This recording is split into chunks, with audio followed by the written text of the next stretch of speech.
Bienvenidas y bienvenidos. Hoy nos vamos a sumergir en la mente de un genio que en 1950 se atrevió a plantear una pregunta casi mística, diría yo. ¿Pueden pensar las máquinas? Hablamos, por supuesto, de Alan Turing y de su artículo Computing, Machinery and Intelligence, la auténtica partida de nacimiento de la inteligencia artificial. Es un texto fundamental, sí. Pero lo más brillante no es la respuesta que da, sino cómo la evita. ¿Cómo que la evita? Pues porque Turing se da cuenta de que preguntar si las máquinas piensan es un atolladero, un lío filosófico. Claro. O sea, ¿qué es pensar? ¿Y qué es una máquina? Podríamos estar discutiendo siglos. Y en lugar de eso hace lo que haría un gran ingeniero. Construye una herramienta para medirlo. Exacto. Propone un experimento, un juego, para cambiar la pregunta por otra que sí se pueda, poner a prueba.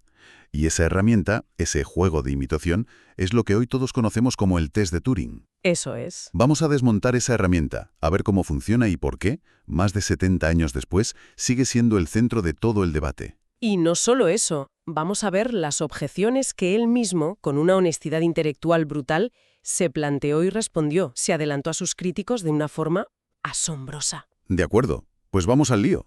¿En qué consiste exactamente el juego de imitación? Porque, en mi cabeza siempre ha sido algo simple. Una persona chatea con una máquina y tiene que adivinar si es humana o no. Pero la versión original de Turing es mucho más enrevesada. Muchísimo más, y esa complejidad es la clave de todo. Imagina 3 participantes. Un interrogador, que llamamos C, que puede ser hombre o mujer. Vale. Y en otra habitación, un hombre, A, y una mujer, B. C no puede verlos ni oírlos, solo se comunica con ellos, a quienes conoce como X e Y, a través de un teletipo. Así no hay pistas por la voz o la caligrafía. Vale, hasta aquí, claro. El objetivo del interrogador C es descubrir quién es el hombre y quién es la mujer. ¿Correcto? Pero aquí viene el giro. El hombre A tiene que intentar engañar al interrogador. Ajá. Y la mujer B tiene que ayudarle a acertar. Ella puede decir cosas como, soy la mujer, no le hagas caso a X. Pero claro. El hombre A puede decir exactamente lo mismo. Exacto. No hay una respuesta que te garantice la victoria. Entendido.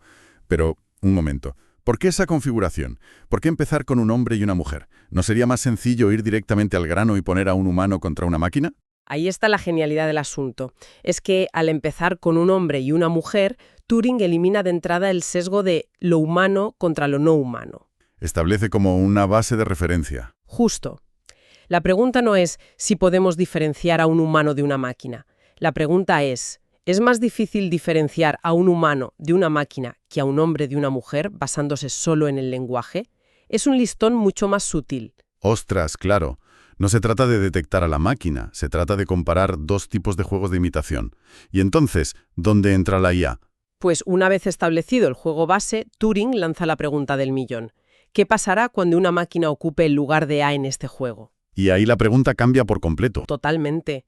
Ya no es ¿pueden pensar las máquinas?, sino ¿cometerá el interrogador el mismo número de errores cuando juega contra una máquina que cuando juega contra un hombre? El objetivo es la indistinguibilidad.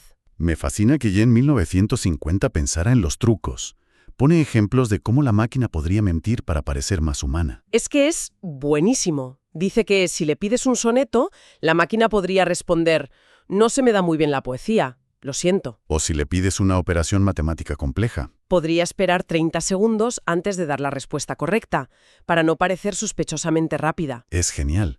La máquina tiene que fingir que le cuesta pensar como cuando yo intento calcular la cuenta en un restaurante. La imperfección es lo que la hace creíble. Así que se centra en el intelecto puro, despojándolo de la apariencia física. Poder ganarle una carrera a un avión. Vale, ¿y qué tipo de máquina tenía en mente? Porque en 1950 los ordenadores eran monstruos del tamaño de una habitación. Era muy específico. No hablaba de cualquier cacharro, sino de lo que él llamaba ordenadores digitales. ¿Qué son?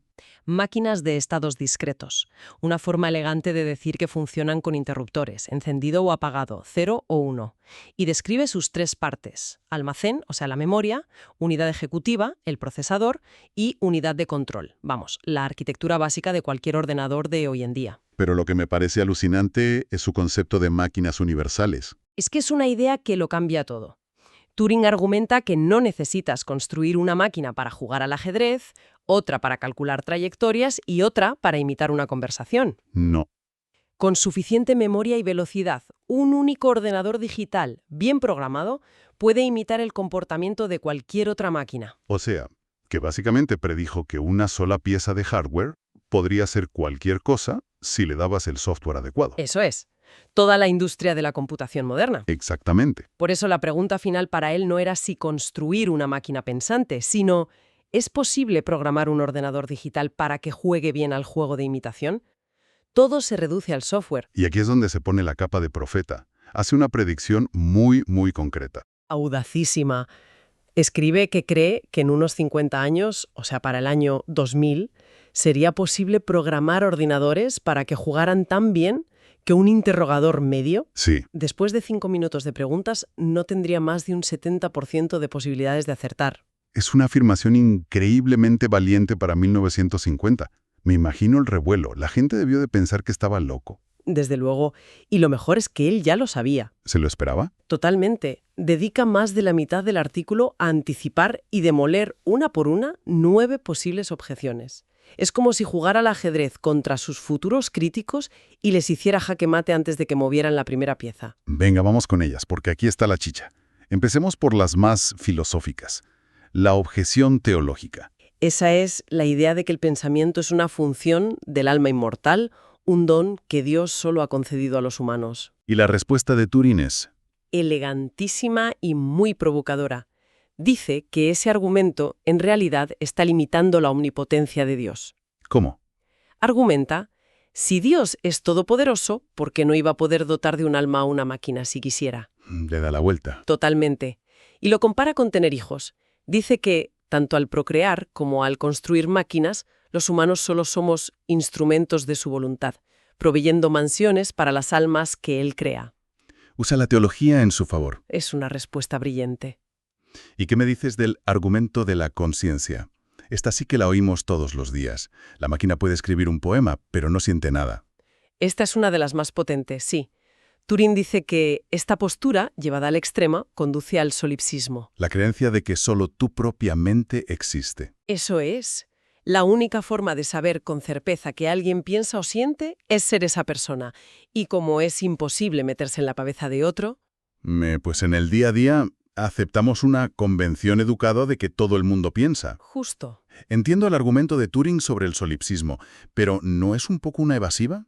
Decir, como no puedo estar en tu cabeza, doy por hecho que piensas, parece más una norma social que una respuesta real al problema. Es que la está esquivando, pero de forma totalmente deliberada. Ah, Su punto es precisamente que la pregunta sobre la experiencia interna es un callejón sin salida. Es científicamente inverificable, así que propone abandonarla y sustituirla por una prueba práctica, externa. ¿como un examen? La analogía que usa es esa, la de un examen oral, un viva voce. No podemos saber si un estudiante siente que entiende la materia, solo podemos comprobar si actúa como alguien que la entiende. El test de Turing es ese examen oral para la inteligencia.